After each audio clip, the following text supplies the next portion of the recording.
The Umpqua Valley has seen vineyards since the late 1800s, but the real boom in wineries has come in the last decade. It seems to have hit a growth rate that's not exponential, but it's really rapid, starting about a decade ago. Tremendous growth in the last 15 years. In the early 90s, there were still only 6 wineries.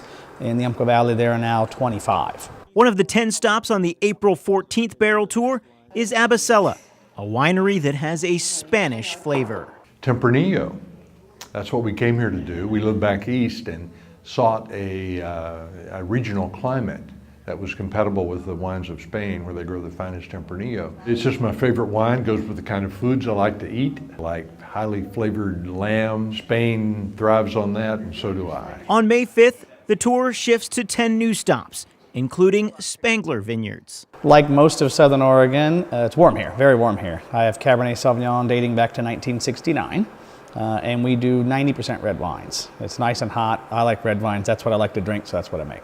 At Spangler that day, you can taste straight from the barrel.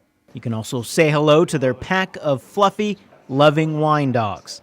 But everywhere, you're going to enjoy fine wine and food pairings and a front row view of the Umpqua Valley. To drive through a beautiful countryside, geographical spread for 45 miles, the climate differences, the vegetation, the botanical differences on the trail. That's the one thing about this trip that's going to be interesting, is that there's so many different wines. There's over 30 different varietals being made into wine in the Umpqua Valley. So there's just under a month before the first tour.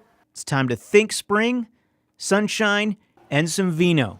And maybe all this snowy weather will be left behind. In the Umpqua Valley, Joe Camerlingi, NBC5 News.